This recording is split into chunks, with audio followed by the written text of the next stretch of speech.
leader of our panel, and please come up, Sreekanth Arminanitahya. Is that right? Pretty good?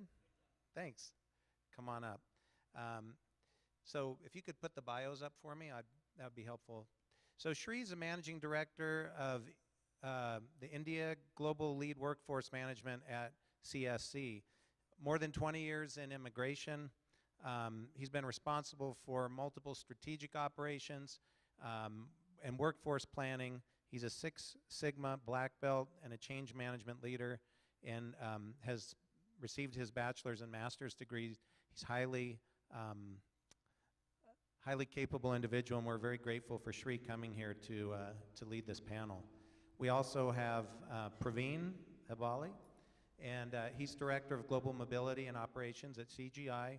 Again, a leader in the industry here with 20 years of experience. He's previously worked with INFOSYS. I know he's worked at Capgemini. He's been a very important leader in this, and I've enjoyed getting to know him over the years in these conferences, and also highly educated. And then we have Anuj is coming, Sarin. Anuj is the group head of immigration at Wipro Technologies. He specializes in global immigration and leading in the area of compliance, and also has developed and helped to implement the immigration systems in the environments where he's worked. He's also been instrumental with INSZoom in helping lead and direct the product and product management capacity over the last few years. And we're grateful for all of these gentlemen to be here with us today. Thanks. Okay, thank you. So I'll stand after lunch, so you can sit and do something. That's awesome. Great lunch. Okay, good afternoon. And that is not enough. And good afternoon. Okay, thank you. So great topic. First, thanks for inviting me. Pleasure to be here. So in my role as a managing director for India is to drive around 25,000 employees for CSC in India.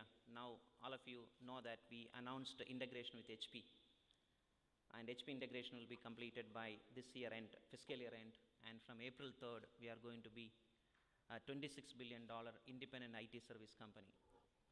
So my job is to run India business, integrate HP business, and more important, that makes me eligible to talk to you, is I'm the global lead for end-to-end people supply chain management, and reporting to CEO of the company, Mike Lowry.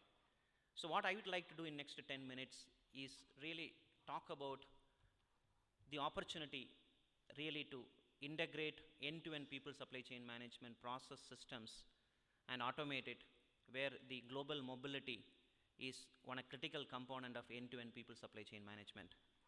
So to set the context, this is a kind of a work we are putting together. How do you drive right from demand management to workforce planning, to resource management, to sourcing, to talent acquisition, and global mobility, and reskilling and upskilling, to employee billability and retention. So that's the value chain we are talking about it. So whenever you think of global mobility, you need to really understand what's the value chain it drives. And you could see in this value chain, in the supply management side, the landed resources, what we use it is basically, we call it as global mobility.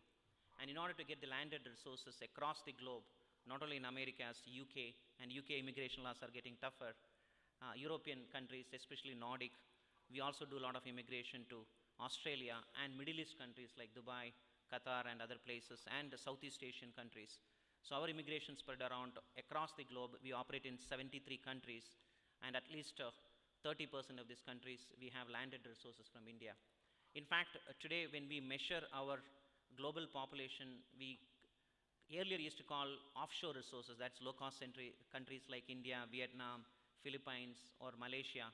Today we use a metric called leveraging landed resources, which is part of the offshore resources. So we talk about what is the penetration of low-cost country resources in global business. It can be offshore in India, or it can be landed from India or Vietnam or other parts of the world, which is considered as low-cost countries, to onshore engagement and assignment. That's the metric we started tracking. And we have certain target, and there are best practices around this. Not only offshore resources, but why can't you take resources from these low-cost countries for first 2 years or 3 years to do the job on onshore, then offshore it when you get the confidence of the workforce. So that's the metric we started using it. I thought this is the picture we are talking about it. So today's topic, process automation and compliance, drives across this value chain, right from demand management to getting the landed resources in the countries where we want and retain them for a longer period and ensure that they safely repatriated where they belongs to, or certain cases you give them an opportunity to be part of that community for a longer time. So in these three, my biggest learning is automation is very easy, re-engineering the process is very easy, and compliance also not bad. We have a lot of experts like ENY who can advise us, and we can drive. So what is missing here is, can anybody tell what is missing here? Which is the weakest link? Come on, I know it's afternoon, it's very difficult. Which is weakest link? People. People are the weakest link in this three. So I will strongly recommend people, process, technology, and compliance. So people side, how do you identify the right people? How do you change the mindset of the people in the receiving country or in the sending country to really say that this is a group which is really beneficial to the organization, not only from the cost perspective, but also from driving innovation, driving greater customer intimacy and everything. That's one of the biggest learning I had in my last 3 years of this function in CSC.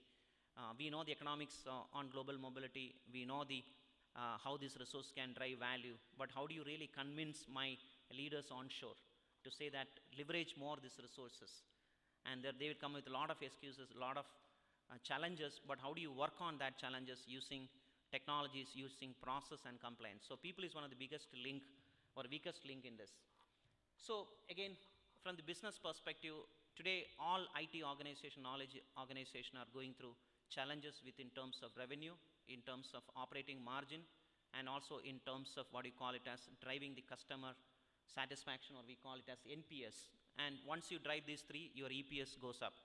So I'm not getting into all the details here. So what we have done in terms of workforce management is to really come back with a global mobility program wherein we can drive revenue. We have seen many opportunities in countries like US, UK, Australia and Middle East, where we are really lacking good skills to drive revenue.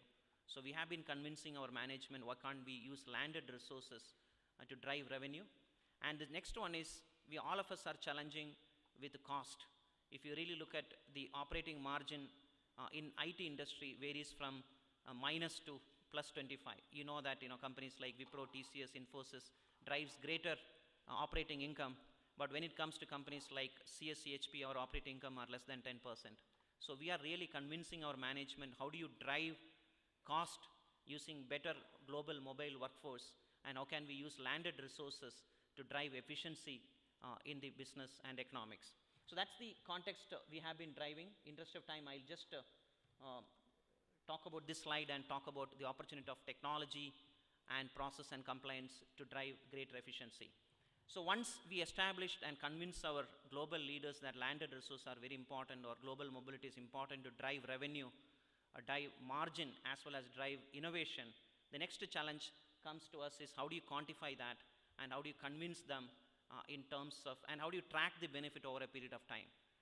So here we have used the integrated people supply chain management, right from identifying gaps to revenue, identifying demand fulfillment, how do you onboard people, how do you increase billability, how do you increase productivity, and last one is how do you retain the talented people. So here global mobility comes into one of the biggest component in fulfillment. We have seen many of our positions in these countries I mentioned, US, UK, or other European countries or Asian countries, the billability and revenue can be improved through landed resources. So that's the kind of a tracking we do, and I have a call every Thursday with my CEO, Mike Lowry, and his direct reports to really go through this scorecard. We go through pillar by pillar and understand offering by offering, geography by geography, how well we are making the progress on these measurements. For example, we track landed resources, how many landed resources we can have it, how much we are fulfilling this landed resource, how these landed resources drive revenue and margin and innovation to the business. So that is one thing we are tracking. So when we talk about technology, our biggest challenge is how do you have an end-to-end integrated technology? Of course, as a global mobility professional sitting in this room, you are more concerned about this vertical. Within that vertical, only this part of it. How do you really identify people? how do you really migrate people, how do you compliance with the taxations, and